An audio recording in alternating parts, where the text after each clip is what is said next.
Akarei Mot. Akarei Mot consists of Leviticus 16, verse 1, all the way up through 18 and 30.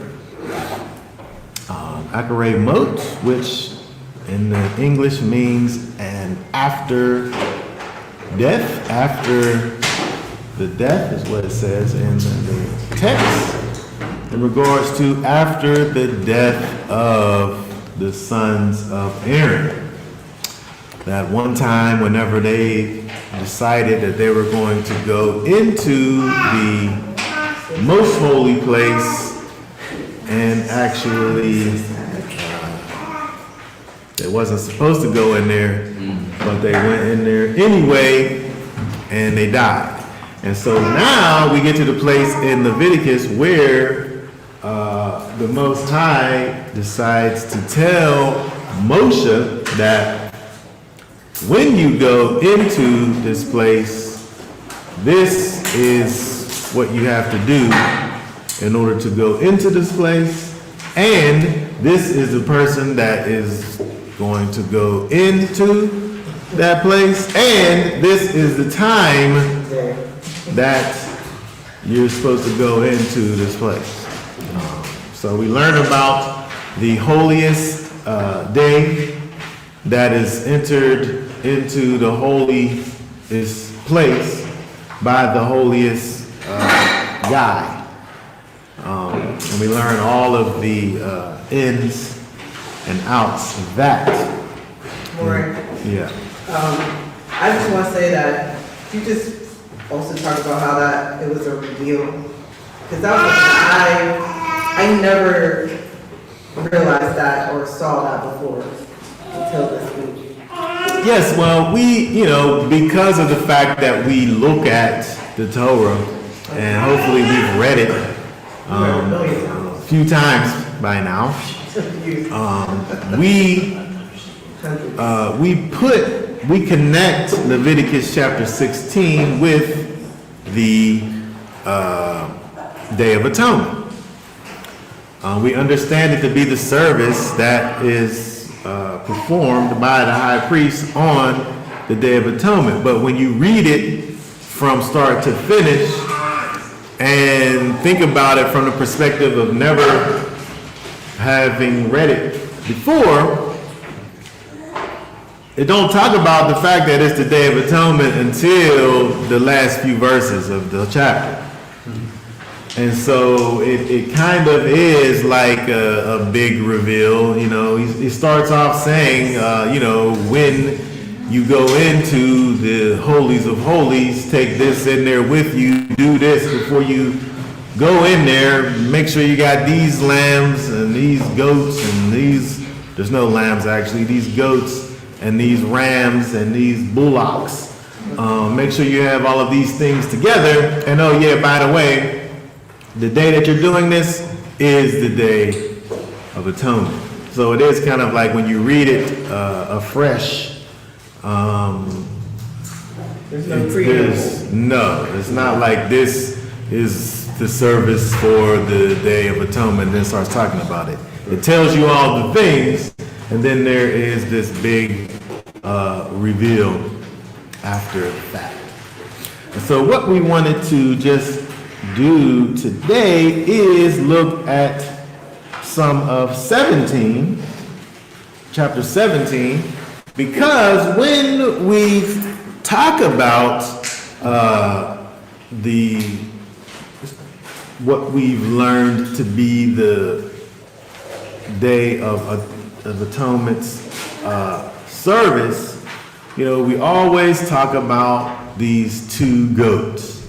It's a thing that has been discussed at great length by many people, but there really are many people that talk about these goats and they ascribe one of the two goats to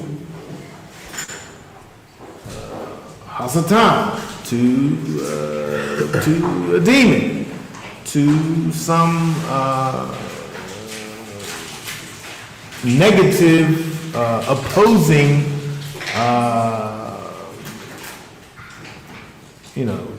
image, picture, because of this name, Azazel, that is, just happens to be the name of a character from the book of Enoch. Which, my personal opinion is this is kind of like, what's the guy who writes the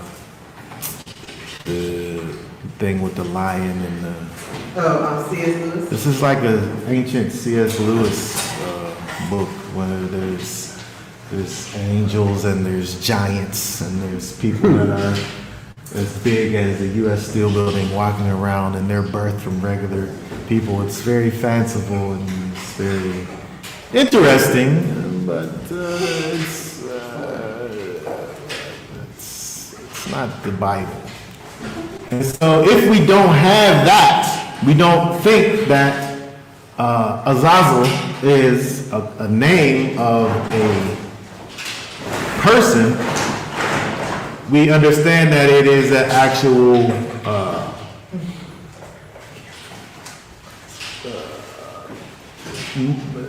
a place or a thing that goes to a place.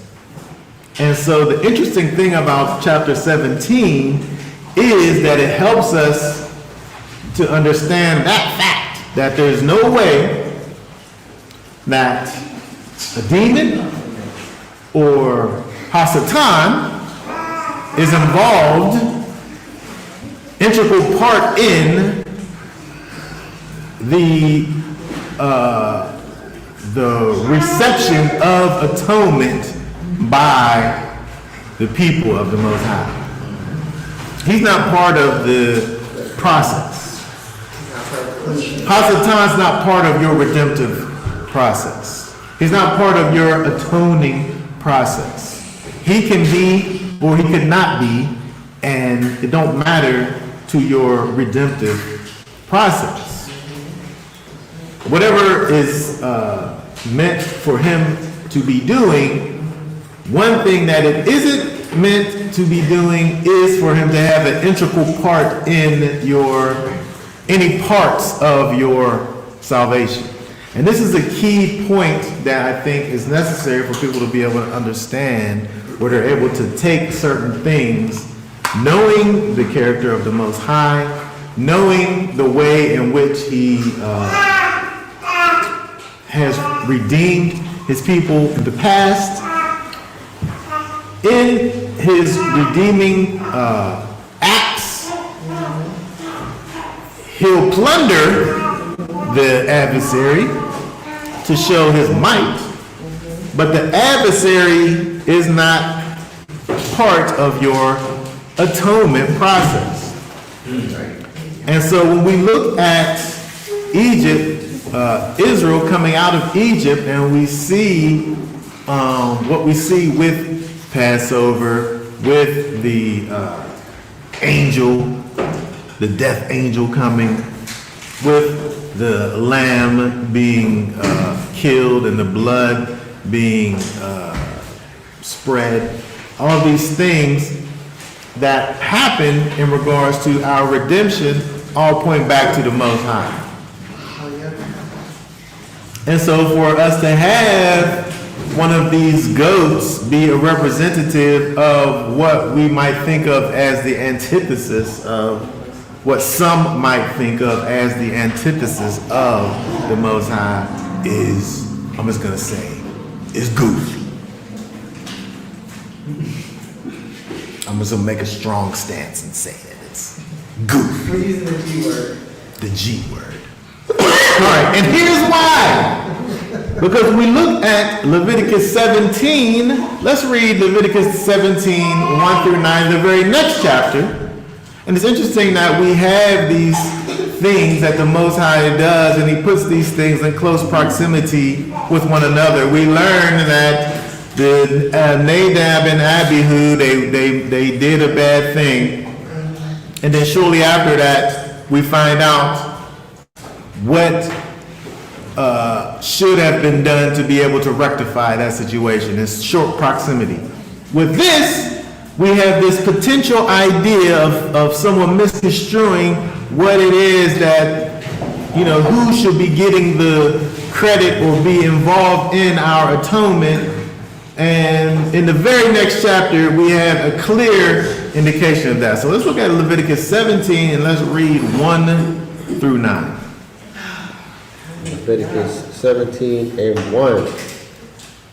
And Yahweh spoke to Moshe saying, excuse me, speak to Aaron, to his sons, and all the children of Israel, and say to them, this is the word which Yahweh has commanded, saying, any man from the house of Israel who slays a bull or a lamb or a goat in the camp, or who slays it outside the camp, and does not bring it to the door of the tent of appointment to bring an offering to Yahweh before the dwelling place of Yahweh, blood guilt is reckoned to that man.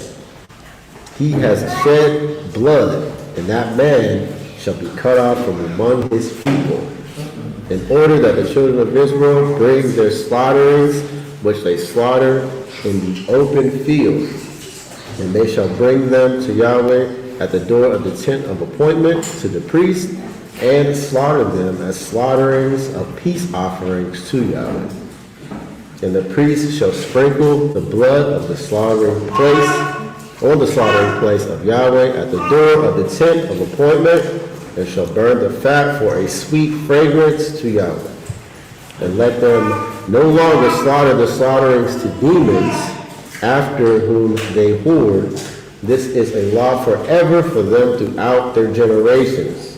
And say to them, any man of the house of Israel, or of the strangers who sojourn among you, who offers an ascending offering or slaughtering, and does not bring it to the door of the tent of appointment to do it to Yahweh, that man shall be cut off from among his people. Okay, very good. So when we start off looking at this, it's interesting because it kind of has the idea of saying that if you kill an animal, a bull, a lamb, a goat, in the camp or outside the camp, you got to bring that to the altar. So if you want to go on this part, I'm just saying, because we're trying to understand what it's saying. If you wanted to say, have some bull for dinner, which by the way, if he's going to have bull for dinner, you better have a lot of people because there's a lot of meat. But if he's going to have bull for dinner, you get to kill the bull and then take the meat and the blood of it to the altar. You could look at that in this way. And so some people think that when we see this here, these verses here, they're saying basically that, there was a connection between, like whenever you was eating meat of this magnitude, like whole animal, well, I don't know how you kill an animal and it's not like a situation, right? Because you can't just go to the store and just get a couple steaks, right? It's a big to-do to actually kill an animal like that, right? And, you're not like going hunting for these animals because these are all domestic animals. And so there's a situation that is involved in the killing of these animals. And so the first thing that we got to think about is when it says, because I'm just saying that because there's kind of various thoughts, because one thought is that the thought is that this is just general eating meat. You got to take the meat to the altar if you're going to eat it. And we've known vegetarians, and that was the reason that they're vegetarians. Right. And so they eat anything that I think maybe it was that anything that would potentially be part of the sacrifice. They would eat Which that. is kind of, could be thought of in that way because the things are mentioned, the lamb, the goat. We don't see the ram there, but still, that's a thought that people have. That's an understandable thought. But I feel like we have this section together because it's connecting the slaughtering, it's connecting the killing with slaughtering to demons. It's not just general if we're going to kill a bull or a lamb or a goat just for food, just for dinner, you got to take it to the altar. But there's a connection after he says all the stuff that you make sure that you do. Verse 7, and let them no longer slaughter their slaughterings to demons. And so there's an idea that if I'm killing this animal, I'm offering it to somebody. And the Most High wants to make sure that you're not offering it to a demon, but only offering it to him. And it kind of makes sense because, they're in this camp where they all are. It's not as it's an inconvenience kind of a thing because they're all just right there. They're in the camp. They're in the wilderness. If they needed to do something, it's not like they got to go hundreds of miles to where the altar is. There's a thing that we see in Deuteronomy where it kind of backs off of the stringency of that as an idea. In Deuteronomy, I think it's 12. I didn't write it down. But the point is, what I'm saying here is that the fact that the slaughtering to demons is the idea of what not to be doing here. And so let's look at verse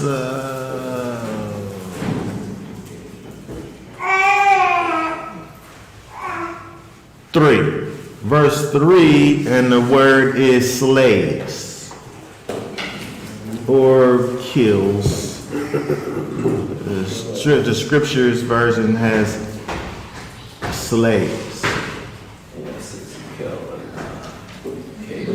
Pull that word up there, which is what? Shachat. And so it could be translated as kill when you're just regularly killing something, right?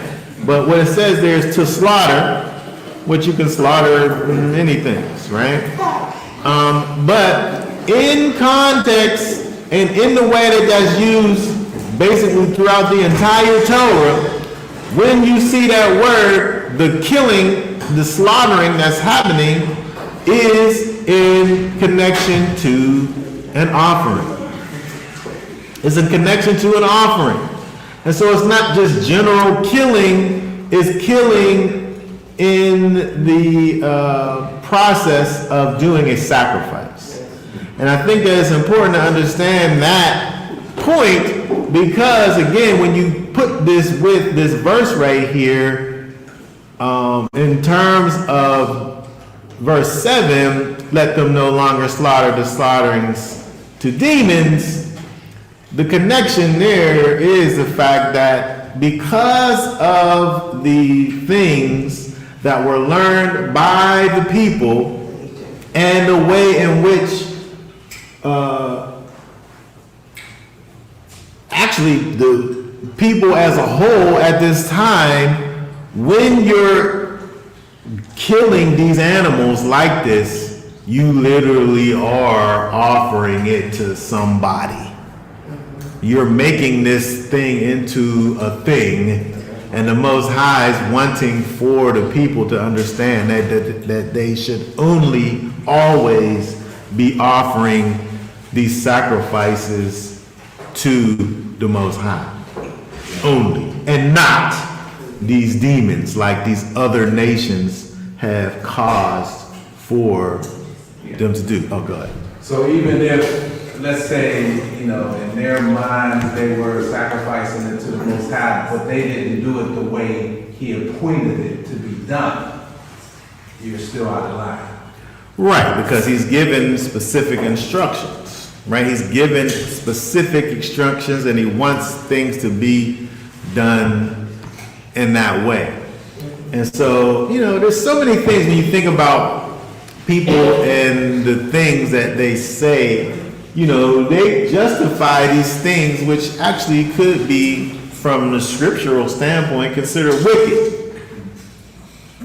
And they'll say, my Christmas is unto Jesus. Exactly. It's not unto whoever you want to say that it is, Saturnalia, or, Nimrod, whoever you want to say that it is.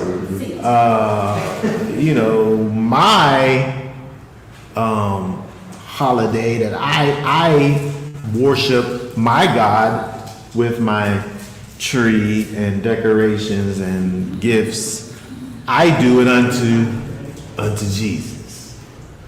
But the problem is that the Most High don't call for that, and he kind of talks against it. I'm saying kind of tongue in cheek, because he literally explicitly talks against it. Tongue in cheek is an interesting euphemism. Your tongue's always in there, isn't it?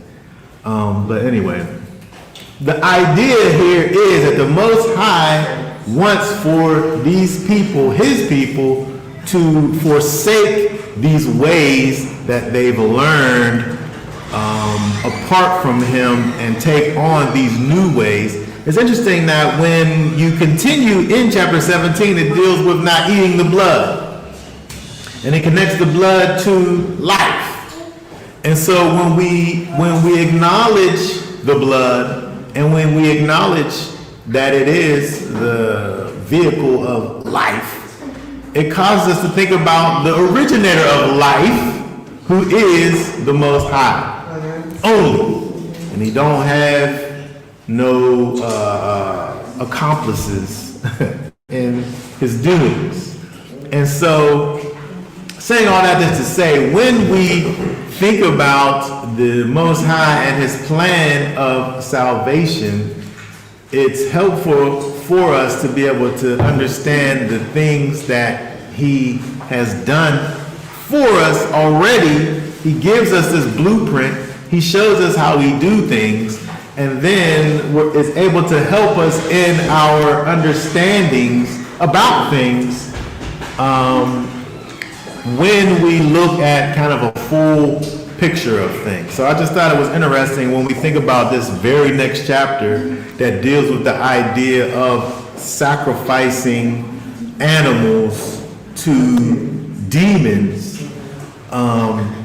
where the Most High is explicitly wanting for you to not have these wicked things be involved or incorporated in your worship. In the next chapter. And as a matter of fact, this is one of those things where that man who does that is cut off. And so it's not just kind of a slap on the wrist kind of a thing. Like, this is an offense that is, you're cut off for. And so when there is a thought that perhaps there is some these other things, entities involved in our worship, I feel like we're automatically able to cancel those thoughts out because of the fact that we have things like this, where he's saying, don't have these things incorporated in your worship. Okay, does anybody have any thoughts, questions, or comments about that? It's interesting because that word there for demons in verse 7 literally is a he-goat. It literally is a goat. It literally is a shaggy goat.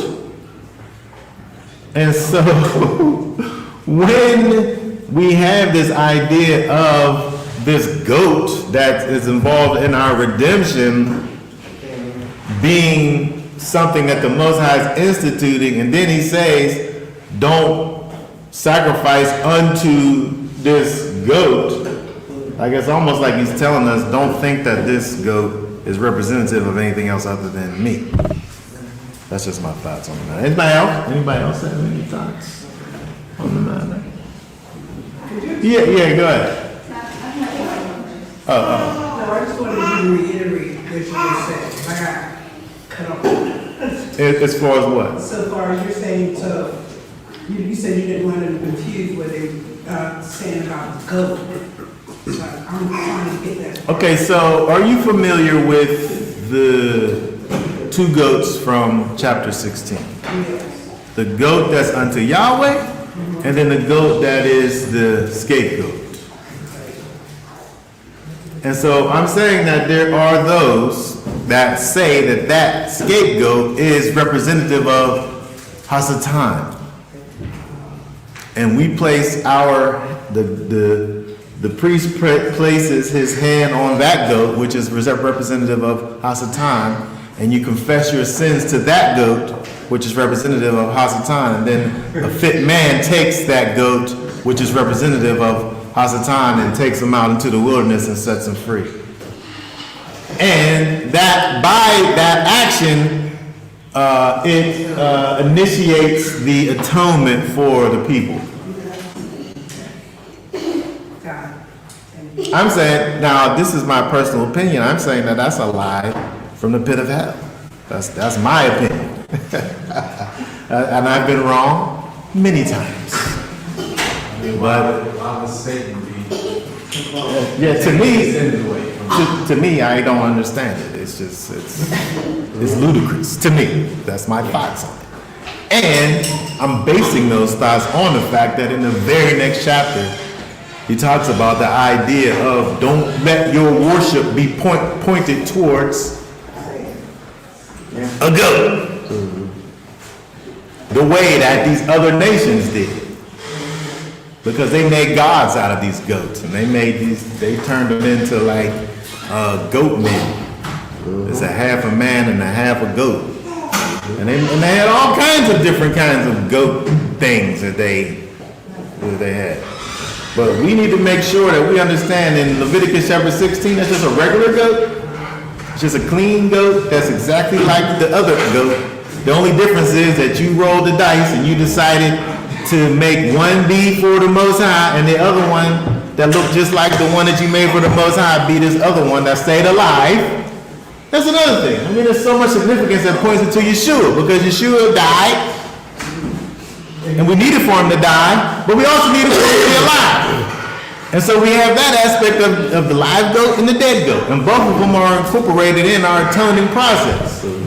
To me, it only points to Messiah. But then you want to sit up here, these people sit up here and just, I'm about to go off on a tangent. But Also, the what you have brought up about the live bird and the dead bird. it's exactly the same. We just got finished talking about that with the other thing. It's like he's showing us, one of the last things that Yeshua did to his disciples was to show his disciples himself in the Torah. And guess what? Spoiler alert, no place in the Torah do it talk about Yeshua, the carpenter. They don't talk about him explicitly like that. And so the thing that he did was show his disciples himself in the Torah from a spiritual perspective. He talked to the Pharisees and said, when you read Moses, you read of me. When was he talking about? I don't know what else he could have been talking about unless he was talking about things like this when we see these two ghosts, a dead one and a live one. I don't know what else he was talking about when we see in that the situation with the leper, where we see the live bird and the dead bird. For Yeshua to come along and to die and to live. And that situation being the main ingredient in my redemption. And so I'm saying that these two goats only can represent Messiah, only, Yeshua, only. Because Yeshua is the only one who is involved in any of my redemption.